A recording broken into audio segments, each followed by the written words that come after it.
all I can say for Peter, it was an abrupt removal. Yeah. Okay. No one saw that coming. Still don't know why that happened. But So the follow-up question, I suppose, is, well, why did you leave, Brian? And I left a few months later. So Peter was removed in February. Okay. I left end of April, and there's a lot I would like to share with you, Jacob, and there will be a time and place for those things to come out.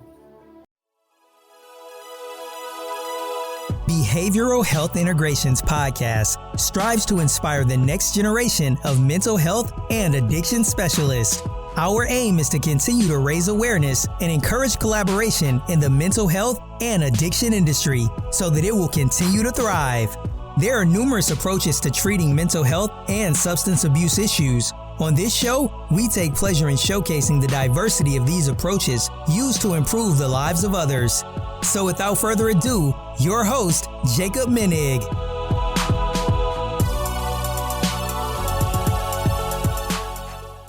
Hello, everyone. This is Jake Menig. Welcome to another episode of Behavioral Health Integration.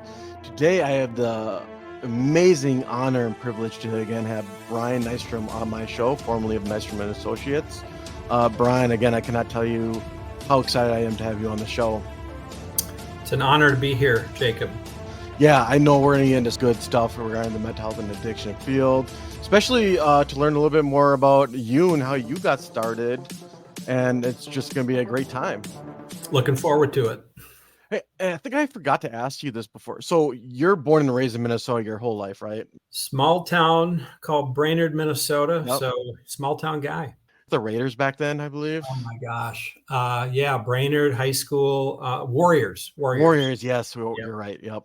So right off the bat, I asked all my guests this question because, as kids, we sometimes have dreams of being like an NFL football player, NBA player, whatnot. Did you personally know growing up you were always going to be a part of like the behavioral health field, or was there particular events that again got you into the field? Wow, that's a deep question, and I'm sure everybody's got their own reason. But no, I did not know. I came out of, like I say, small town, average family. Both parents worked. I had two older brothers, and after graduating from high school at Brainerd Senior High, I went to what was then the Brainerd Community College, because I had to pay my own way. Okay. My parents didn't have any money. So they said, yeah, we'd love to help you, but we can't. So I did the PSEO thing, and I got as many free credits as I could. And I was a pre-med major. So I loved science. I loved organic chemistry, all that stuff, any kind of science. And so at Brainerd BCC, as we called it, I met my wife. Wow. Yeah. And so she was originally from Golden Valley, but her parents had a lake cabin up in that area. And she was going to Brainerd Community College in the child development program. Okay.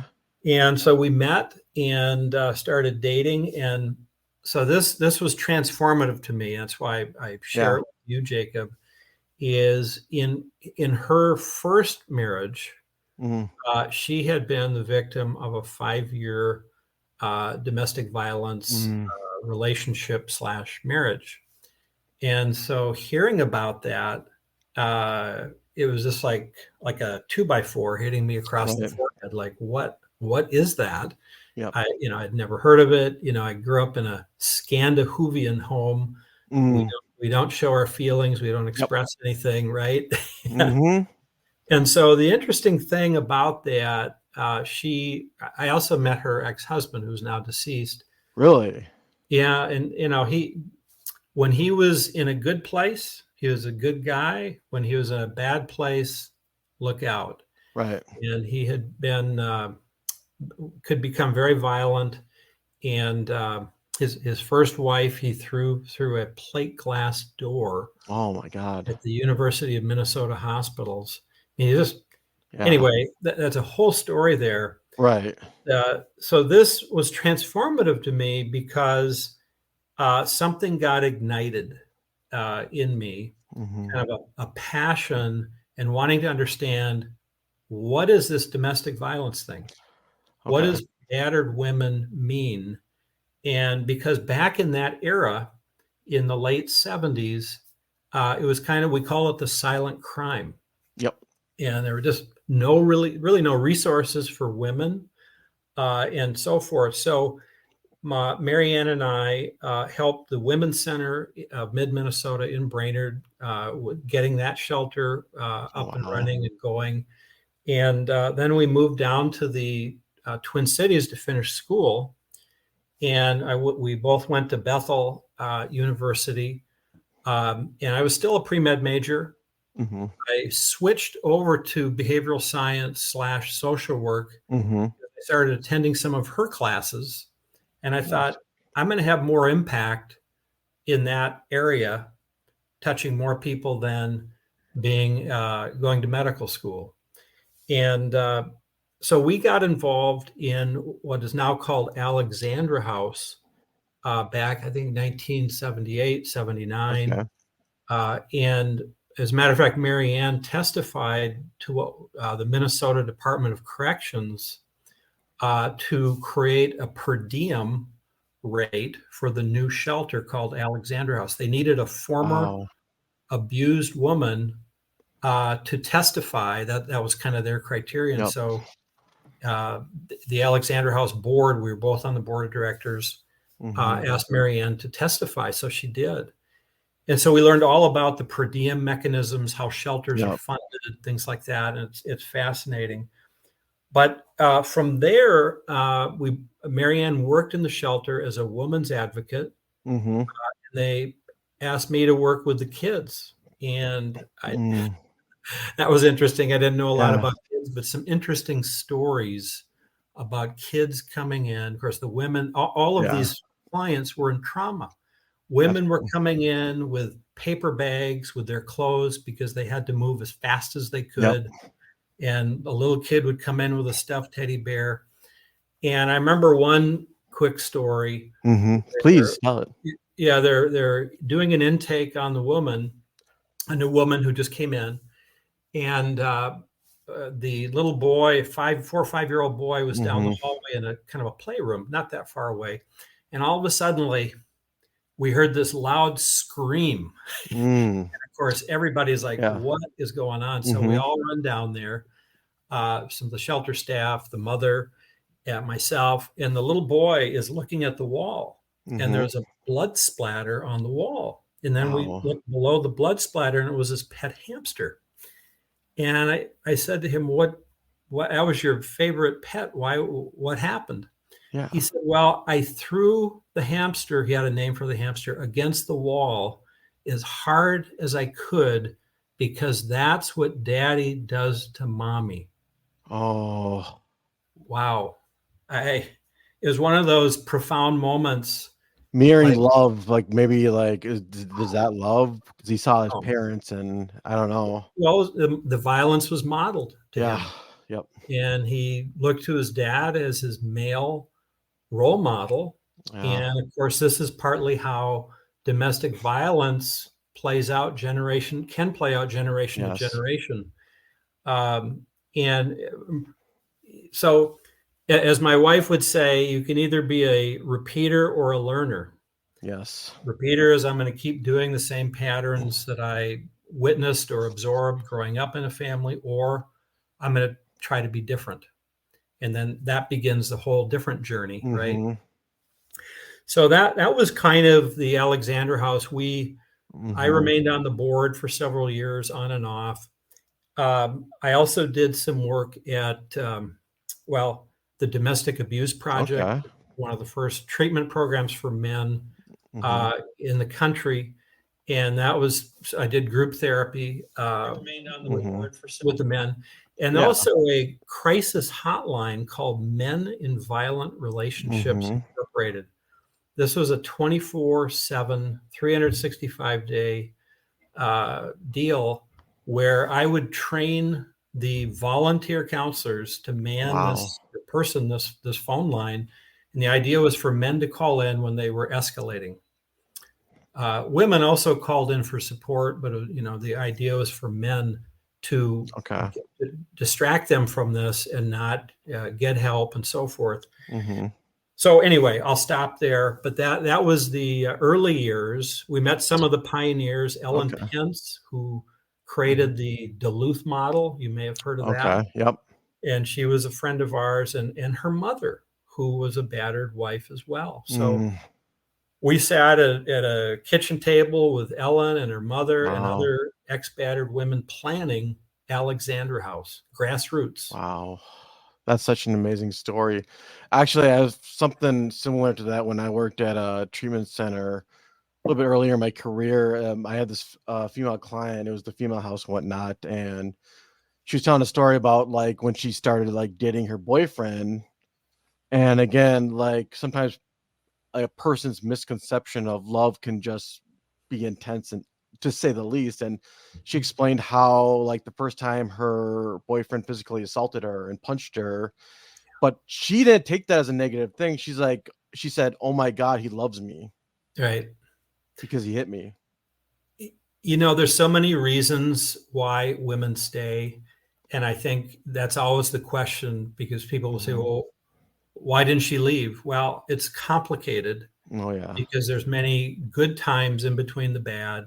Yep. She loves him. They may have children together. Yes. She didn't want to leave. It could be religious reasons, embarrassment, shame, all kinds of things. So there's always a reason, and that's the clinician's job, is to kind of dig down deeper and figure that out with her on why is she staying? What is that all about? And not judge it. Exactly. Or it could be like financial or actual safety, like I'm going to do this if you leave or whatever. It's just. Well, he could threaten to kill her if you leave, because if I can't have you, nobody can have you. So we get into the homicide-suicide situation where men will murder the woman. As a matter of fact, half of all female murder victims in the United States, 50%, are murdered by their husband, ex-husband, boyfriend, ex-boyfriend. 50% of all female homicides in the USA. So the most violent time is when she's planning on leaving and he finds out. Right. Marianne and I, before the shelter started, we were a safe house for women through Anoka County social services, because there were no services. So we would take women into our home with their kids. And I have one distinct memory that I'll never forget. Yeah. And that is, we're up in our apartment. Marianne and I are in our 3rd floor apartment building. And the woman's violent ex-husband is circling our apartment building. He's hunting her. And I looked out the window, and I'll tell you, he slowed his car down and my adrenaline just shot through the roof. And this is, anyway, it's a real thing. It's a serious problem, which we'll hit on later. I'm sure let's talk. Yeah, no, I was going to ask you, like, did you ever have any, like, at least verbal altercations or situations where, yes, the jealous boyfriend or husband would find the place and do what exactly you just said? Yeah, we had some experiences in the domestic abuse project where I'm doing co-group therapy with another man. It's always the males typically. I think they've shifted that model a bit to have a female and male co-therapy. But at the time it was 2 men. And I'll never forget once I was pushing the buttons on one of the male perpetrators in the group, kind of drilling down on why he was doing what he was doing. Yeah. This guy probably weighed 280 pounds. He gets up out of his chair and he starts coming at me in the group. Oh my God. Fortunately, my co-therapist was kind of a tall 6'6" guy, and he stood up and got in between. Yep. I think he saved my life. What happened with that client? Did he get discharged or did he? No, I think we kept him in. I think he calmed down and we just said, basically knock it off. You can't do that. Yeah. And, helped him cool down. And I don't remember, did he, if he graduated successfully or not. Yeah. The literature is mixed on outcome rates on men that go through these programs. Yeah. Absolutely. I know I'm getting a little off topic, but I like having this discussion too regarding treatment centers, the benefits of having a co-ed group and SUD, just because again, like there's the trauma. Are they themselves? You got to prevent them from dating. There's a lot of stuff to that too. Yeah, Irving Yalom, who, Yes. if people haven't read that book, he's kind of the master group therapist, right? Mm-hmm. And he talks about the group as a microcosm of what their life is like on the outside, and it's kind of trying to create that bridge, because whatever's happening in the group more than likely is happening in their outside life. Yes. And the group therapist has to try to understand that and enter into that to help the client. And then other clients can help that client as well. Mm-hmm. Absolutely. Yep. And I'm actually kind of curious too. Now, you were getting tremendous experience just hearing your story about just like the shelters and the Alexandria House. In the back of your head, were you thinking at the time, I might want to do a treatment center, or were you doing like private practice stuff first, and then you had the motivation to again get into like the Nystrom and Associates and whatnot? Yep. Well, so I think I had a lot to learn. Yep. And so I then got the MSW at the University of Minnesota, Minneapolis. And then from there, I worked at the Alina system. Okay.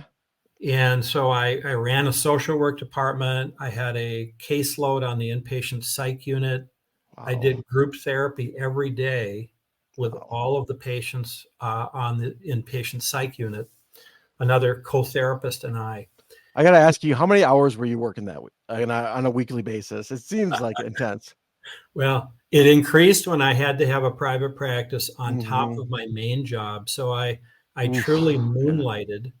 I would finish the Alina job, have a brown bag lunch or dinner, I guess. Yeah. And then, take a half-hour break and go at it and so forth. So fortunately, I was younger. I had more energy and endurance, but 60 to 70 hours a week would be the norm. God. Okay. And then you had weekends where you would take charts home to catch up on charting, that kind of thing, or go into the clinic and so forth. Man. But so with the Alina thing, can I ask you, do you ever look back at like, how did I do that? All the time. Yeah. God. It's and I do it all again too. Probably some things I do differently, but at the Alina, I also got to work with a lot of non-psychiatric patients as well. I served on what's called the Biomedical Ethics Committee. Okay. And that always stands out in my mind because I would sit with families and the attending physician, and we would talk about end-of-life situations and when to pull a plug, like a feeding tube, things like that. And that was such a sobering, literally sobering situation. And talking about that, it becomes very real when you're talking with a wife, let's say, whose husband is dying and in the end stage, and the doctor's saying, well, what do you think? When would you like the feeding tube? Because he's not going to get any better. And, when you think about a woman who has been married 45, 50 years and has that history, that's powerful. So emotional just thinking about it. So another experience that you might be interested in. So in the private practice, and I worked in several clinics in the 1980s. And one in particular, just to give you an idea of kind of the culture, two stories, I'll tell you. One, I'm working in this clinic and a man calls, secretary says, Brian, there's a guy who wants to talk to you. So I get on the phone and he says to me, Brian, I want to come in, but I have to know if you have a back door. And I said, what do you mean, a back door? And he said, well, I'm a businessman in this particular town, and I got to make sure that nobody sees me coming or going into your clinic because they can't know I'm getting counseling. Reputation. Point in sharing that, especially back in the 80s, men, the stigma thing. I'm not a real man. Yep. If I need help, right? And what will people think of me? They'll think I'm weak and all that. Of course, a lot of that has changed today. So I told him we did have a back door. I think he came in the first time, but we kind of talked that through and normalized it for him, and he began to use the front door. Another quick story: when I was starting out, I worked at a particular mental health clinic, and so I'm a young guy, right? And you know what you know at the age we're at, right? And so I get a new intake. I had no control over the intakes. They would just show up on the schedule. Okay. So I come out to the waiting room, get this guy. He's probably in his mid to late 50s, let's say. I'm a young guy in my, 24, 25, 6 years old.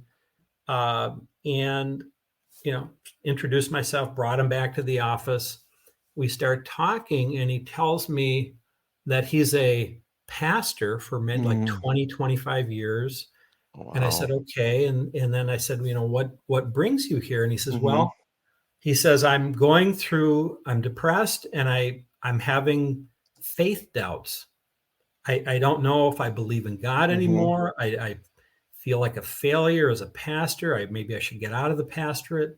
And I'm thinking, okay, first of all, I felt totally inadequate.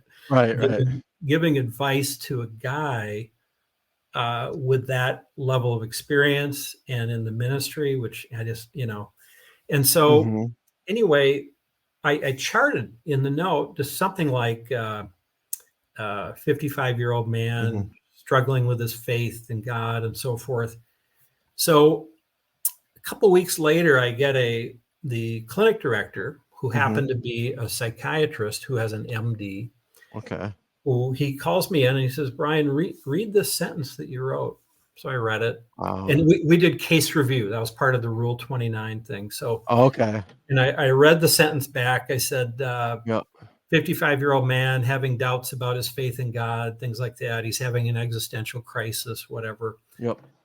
And I said, yeah, I wrote that. That's what he said. And he said, if you ever use the word God again in your charting, you will be fired. Okay. And I was just stunned. Like, does that mean I should lie? Right. And so back in that era, in the 80s, there was kind of a culture thing in the mental health industry where there was a total separation of spirituality and psychotherapy. It was considered taboo to talk about God, bring up God, your faith, spirituality.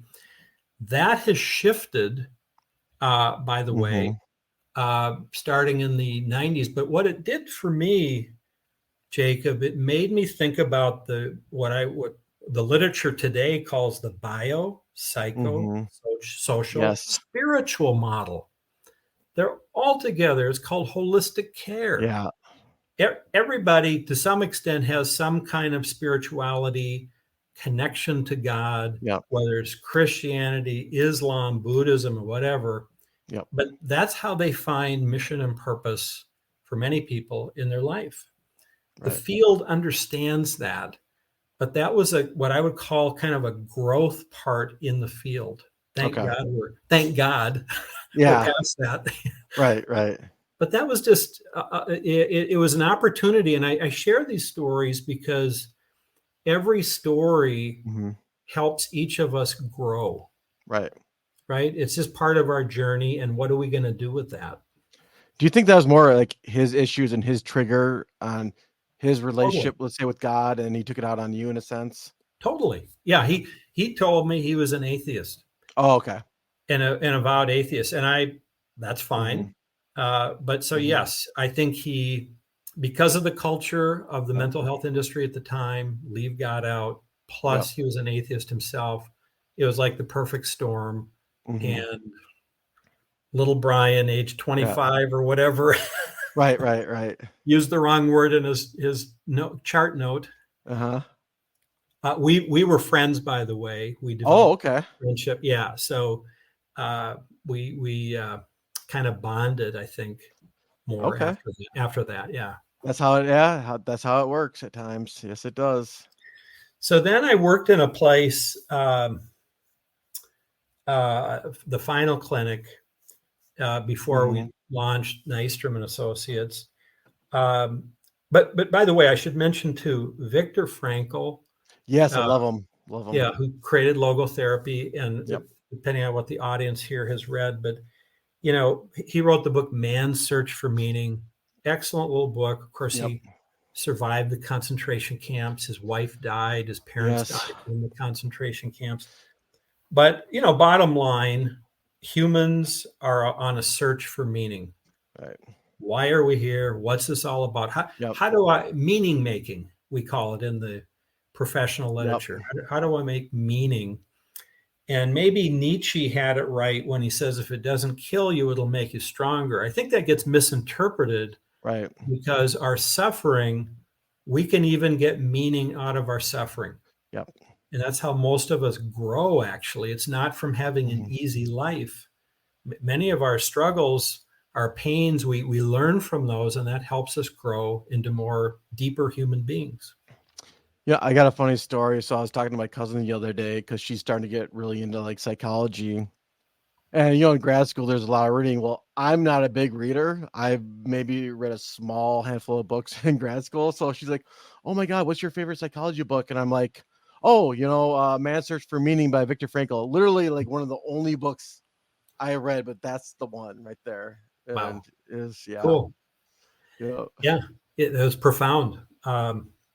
Part of it, I'll share this too. Yeah. With my marrying Marianne, who, by the way, I should also credit my wife for many things, but one thing in particular, when we were dating back in the 70s, let's see, we married in 79. So I think we, end of 77, 78, we were dating and so forth. But she would say, Brian, how do you feel? And I looked at her like, well, what do you mean? Yeah. I had no idea what she was talking about. Yeah. And so she would give me multiple choice questions. Do you feel A, B, C? Okay. And I share that because I think a lot of men were socialized that way. The only feelings we knew was like anger, stuff like that. And so she helped nuance things out. And I think if she were here, she'd say I've improved a little bit. Always room for growth, right? But with that, the whole domestic violence thing, that caused my lens to see. So I did a lot of couples work and so forth. And I would see sexism, misogyny, which simply means, miso, G-Y-N, it's to hate women. Right. Men who hate women, misogynists, and patriarchy, domestic violence, all that power and control issues. And that really had an effect on my lens on how I would see relationships in general. Yep. And so I would start some groups for women called the misogyny group, so women could learn about misogyny. I started some men's misogyny groups to teach men, you don't have to do it that way. Here's another way to do it. It's called partnership.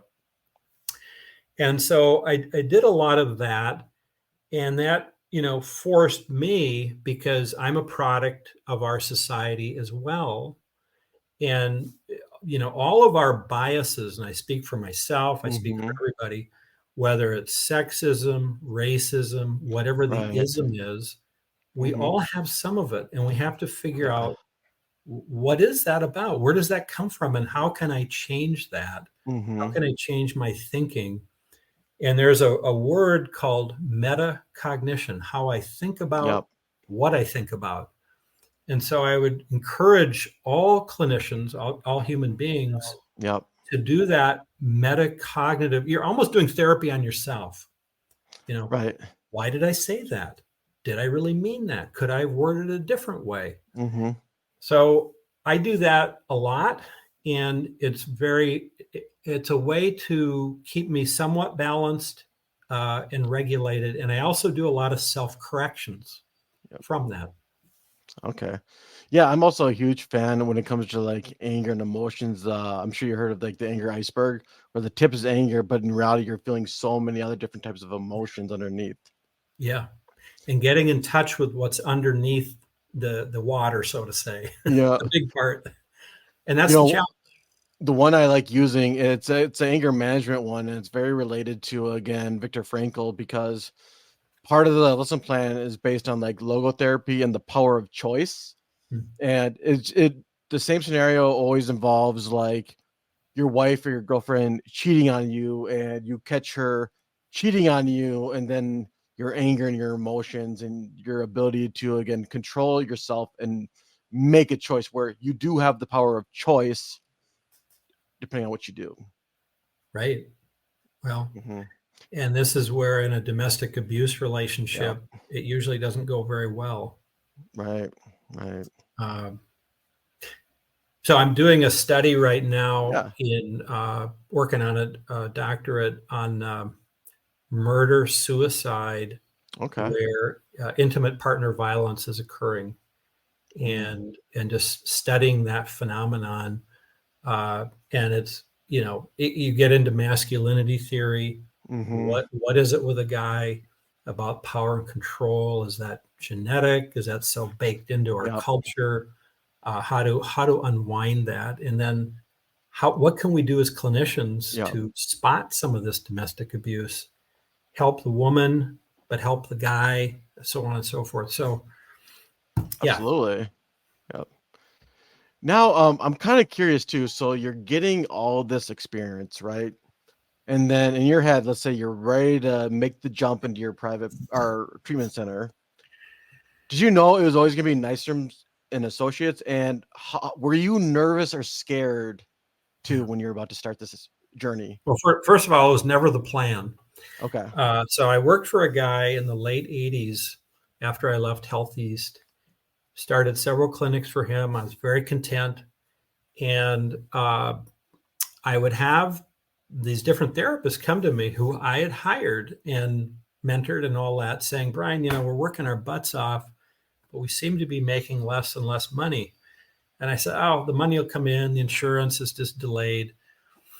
And long story short, it wasn't improving. And by the way, I was 100% production model. So I raised a family, 4 kids on production model. Yeah. And but anyway, I realized something wasn't right that was happening. And so I called the owner and I said, I won't say his name on the air here, but I said, you're a Christian guy. How about if we sit down with you, pastor, and me, and let's talk this through, because here's what the other therapists are saying that you're, digging, you're embezzling is what it boils down to. Right. And he said to me, and this was another landmark moment. He said, Brian, this is not about Christianity. This is about business. I will not meet with you. Okay.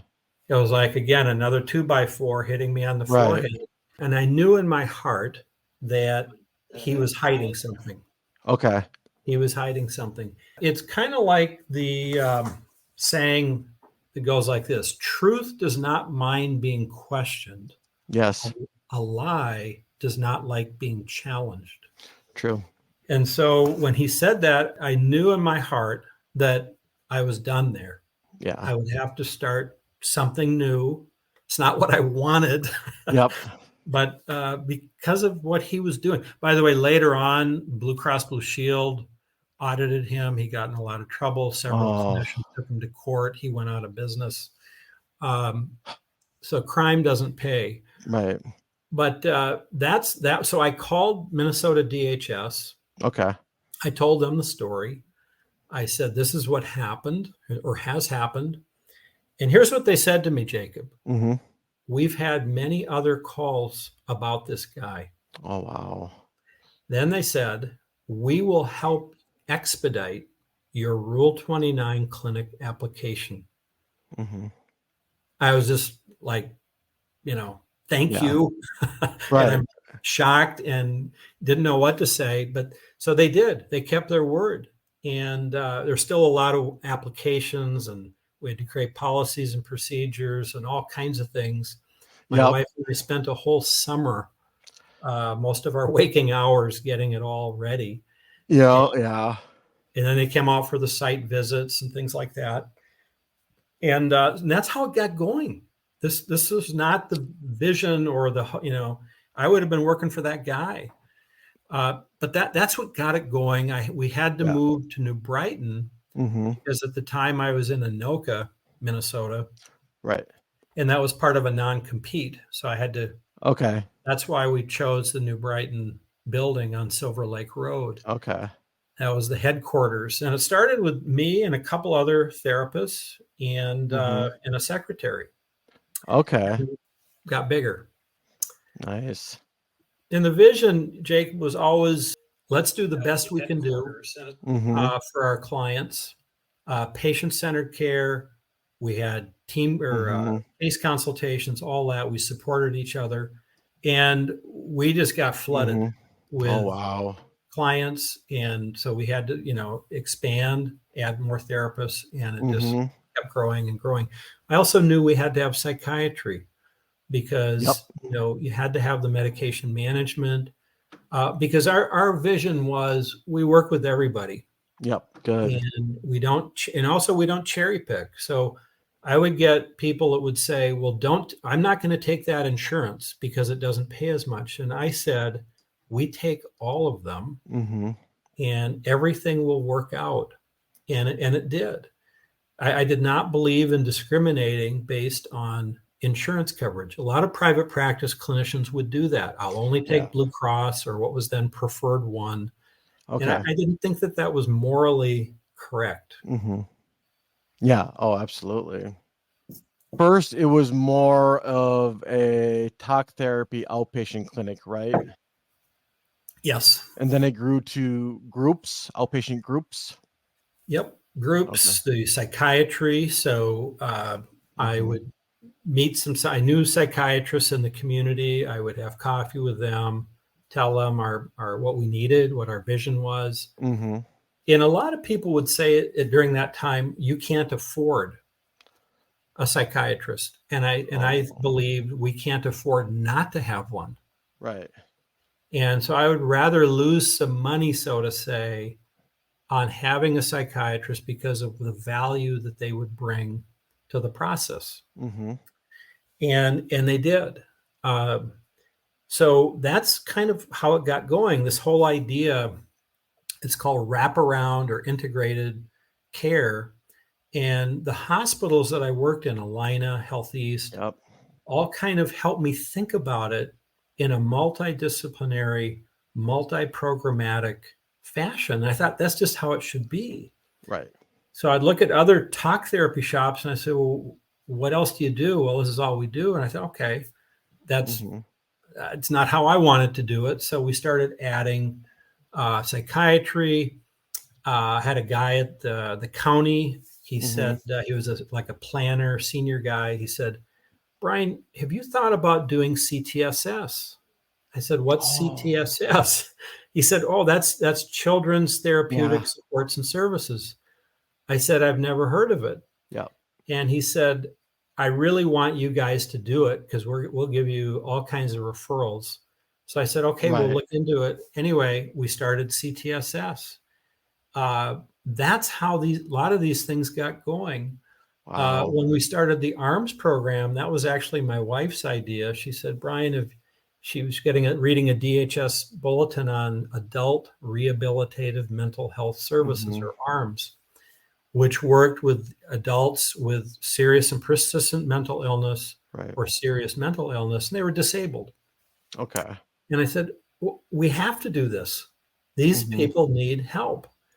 And it's a beautiful program where you're helping support people in their homes.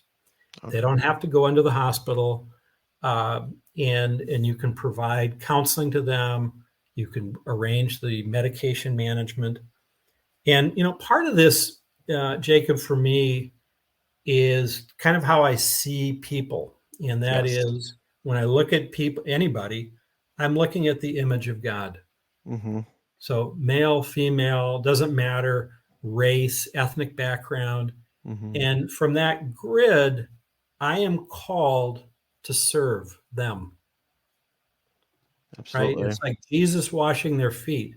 That's how I would see it. Mm-hmm. And so all of our thinking was organized around how do we serve these different populations?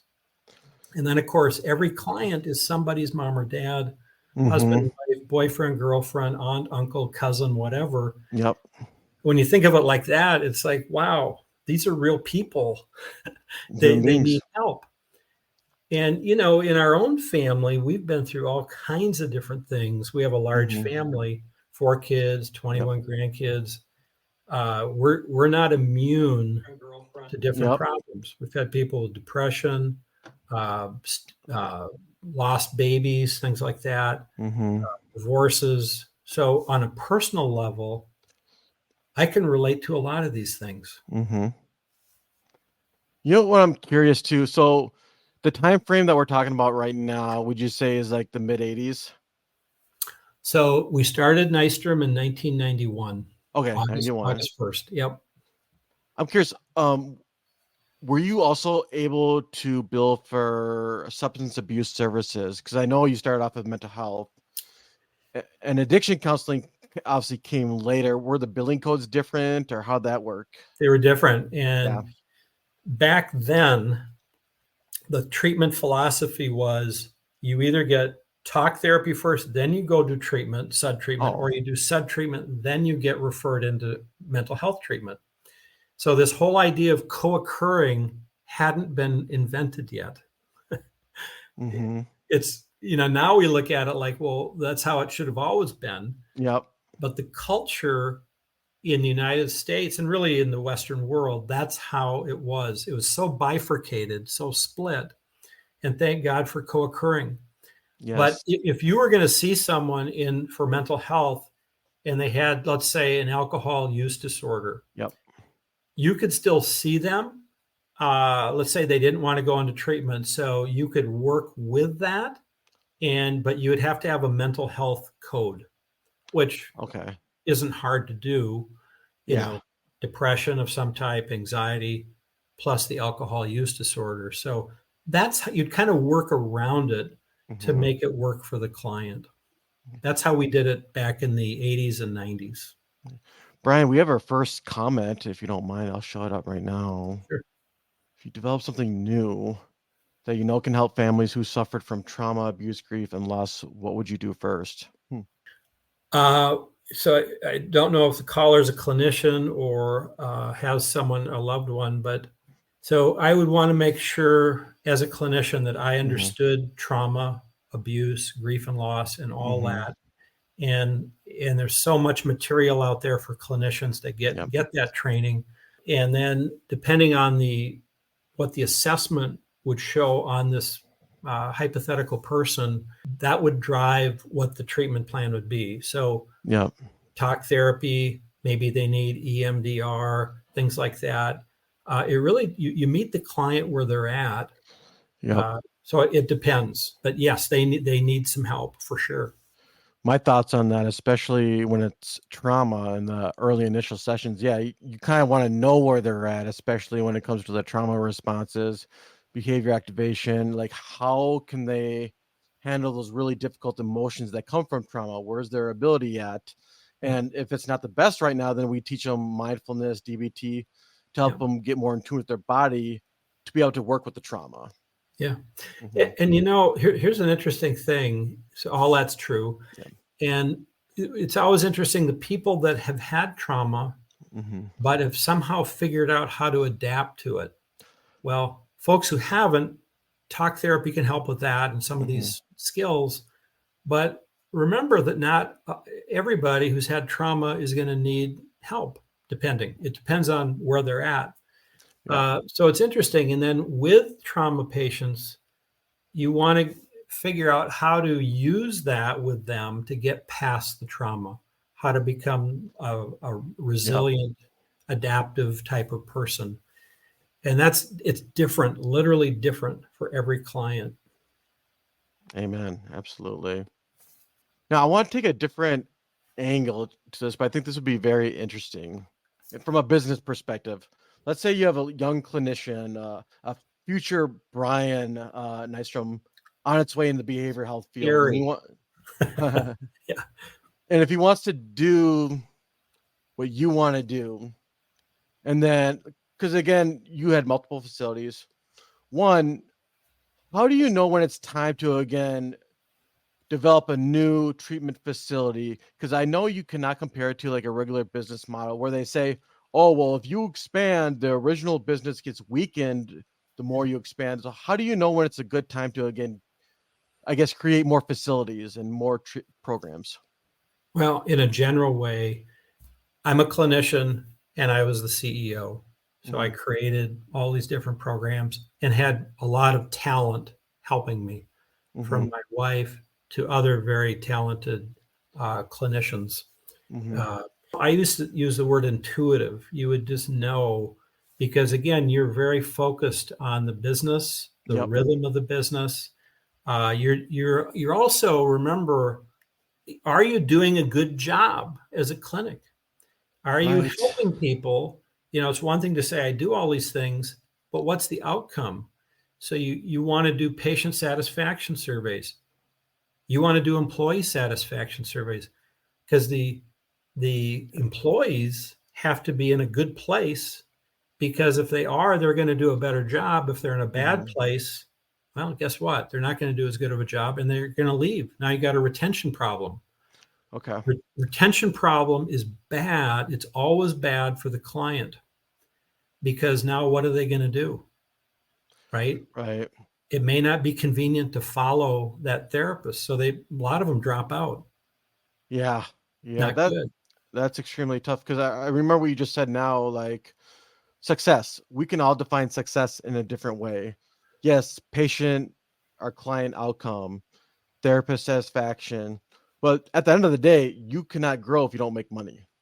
Correct. In a sad world, right? So, but I also believe, and you're right, but I also believe that if you do the right things for your clients and the employees, the money will follow.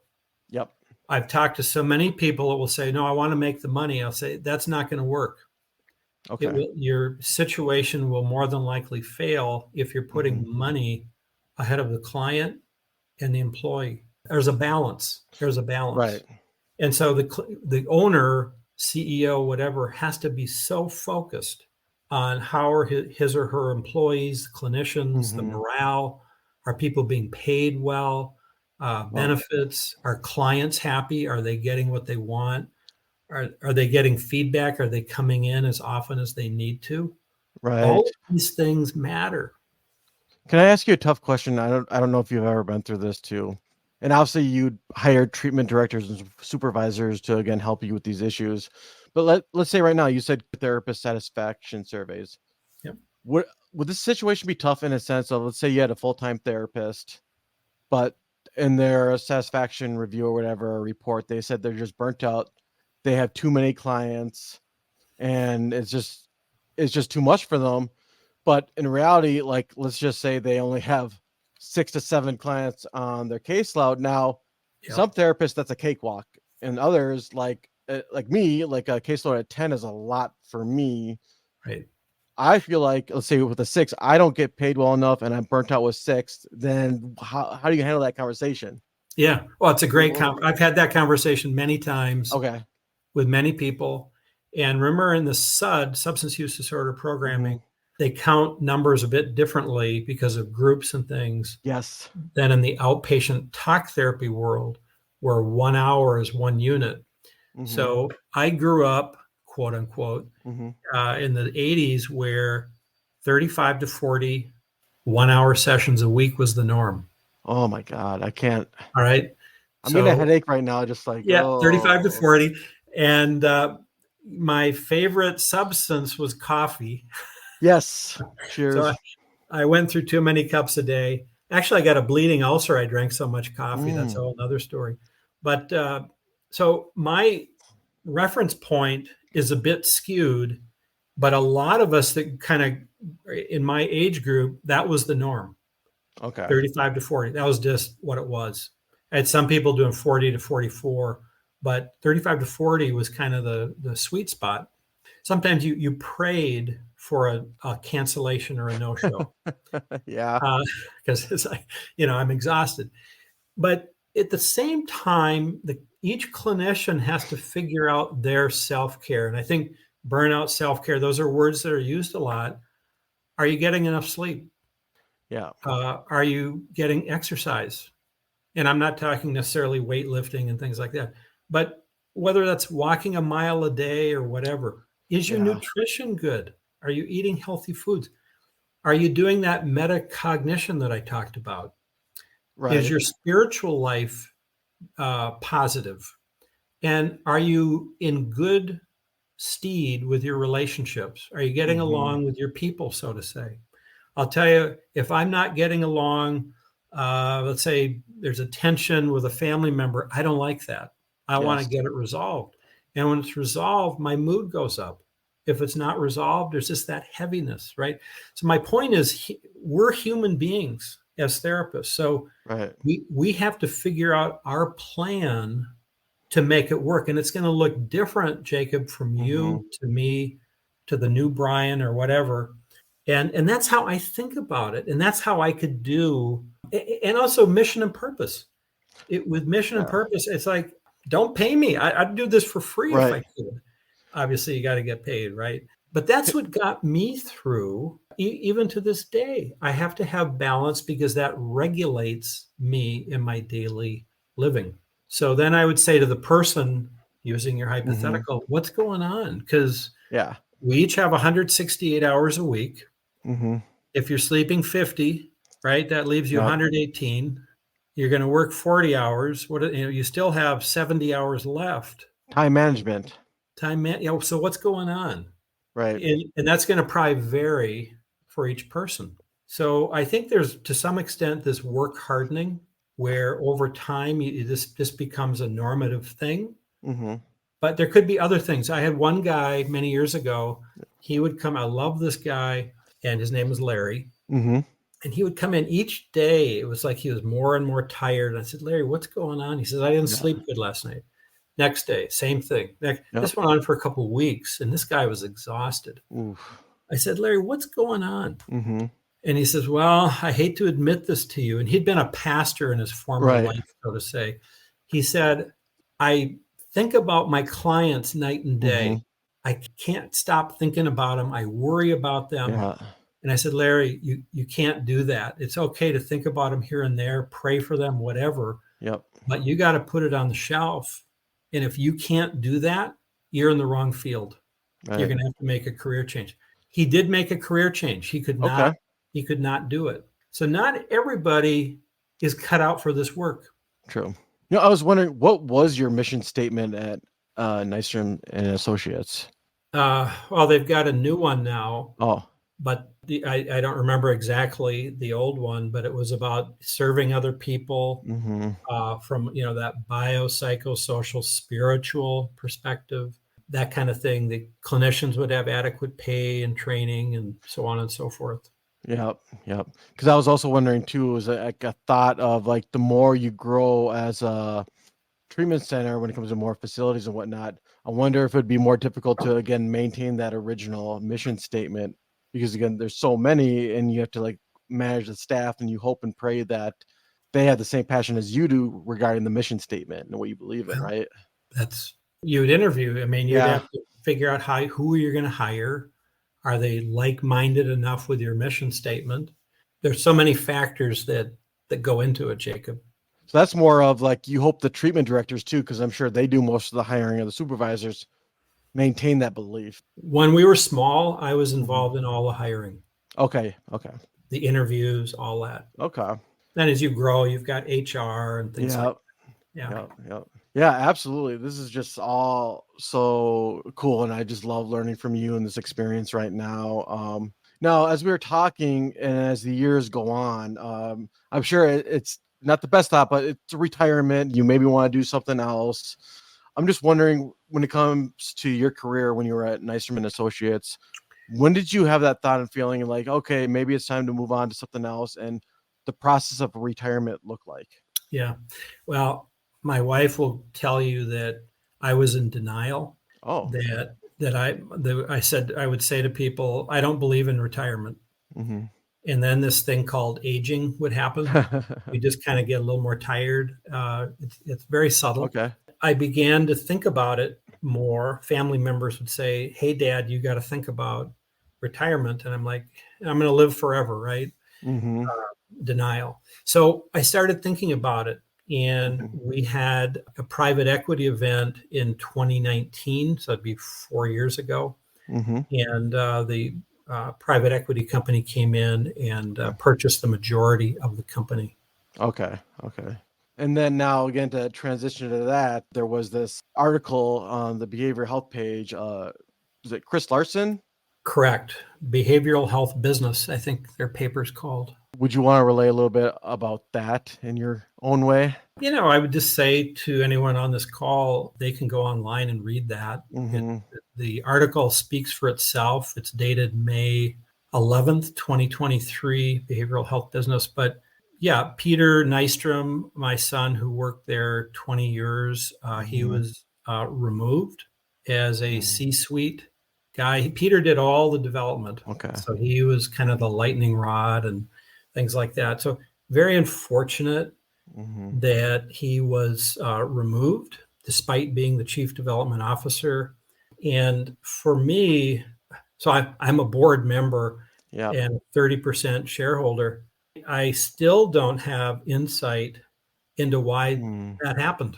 Right. And I hope I'm not going too far, but are there conversations that normally take place prior to like when you did like the exchange of shares about the future and the employees, or was it just pulled underneath, All I can say for Peter, it was an abrupt removal. Yeah. Okay. No one saw that coming. Still don't know why that happened. But so the Yeah. follow-up question, I suppose, is, well, why did you leave, Brian? And I left a few months later. So Peter was removed in February. Okay. I left end of April, and there's a lot I would like to share with you, Jacob. And there will be a time and place for those things to come out. And whenever it's that time and place, I would love to hear about it. I'm sure my audience would love to hear about it whenever you feel it's time. Thank you. Well, again, I just absolutely loved having you on. I had so much fun. And again, this kind of goes into the retirement question because, again, like a lot of people don't like that word. So we like to use future goals. Again, you mentioned that you're in a doctorate program right now. What are your future goals or motivations to do in the behavioral health field now or after you get your PhD, right? Yeah. So I'm doing a DSW. It's a clinical doctor of social work at the University of Tennessee in Knoxville. It's a synchronous program. Love it. Being challenged in a good way. I'm on several nonprofit boards in Minnesota, and I will be back in the field doing something. Excellent. It's just a matter of time. I love the fire. I love the fight. That's what I really like about you. Like, because I like to think like I would be in a similar way where it's just like I don't like sitting down, laying down. If I have a passion in something, and it's like I don't know the rise of the Phoenix mentality. So again, Brian, I really respect that, and that's awesome. Well, this has been wonderful being on your program, Jacob. It's been an honor, and I hope this was helpful for your listeners. Oh, it's such an honor and pleasure for me. And one last thing, if any of my audience members want to get a hold of you or message you, is there a particular website or email they could use to, again, make contact with you? Sure. Well, first they can go on LinkedIn, and I'm happy to connect with them, and they can do a messaging on the LinkedIn. Okay. That's an easy way. My Gmail address is, what is it? Nystrom, BAF. Nystrom, BAF at gmail.com. I do read emails. I do get back to people. So. Well, excellent. And again, I just had an absolute blast having you on this show. And until next time, again, thank you for your time. Yep. Thank you. Yep. Take care. I again want to thank Brian for being an awesome and amazing special guest on my show. It truly was a blessing having him on my show with all of his amazing knowledge and experience in the field, and it truly was a lot of fun. I just want to thank all of my listeners for your support, and just to inform everyone that the information expressed in this episode was not meant to be taken as therapeutic advice. If you do find yourself struggling with any type of mental health or addiction issues, please seek the care of a medical doctor or a licensed mental health therapist. And if anyone has any further questions for me, you can reach me at my email address, behaviorhealthintegration121@gmail.com. You can also find me on LinkedIn at Jacob Menig, where you will find more educational posts on psychotherapy, trauma, and addiction. And finally, you can follow me on my website, which is behaviorhealthintegration.org. I also want to inform everyone that there is a great new device out there called Calmigo. It's a breathing device meant to control and manage your breathing rates and the depth of your breathing as you inhale and exhale to again help relieve any type of anxiety and stress-like symptoms. And if you do put the BHI podcast into the promo code, you get $30 off this amazing device. It is a once-in-a-lifetime deal, and you will not be disappointed. All right, everyone, until next time, have a good day. Bye.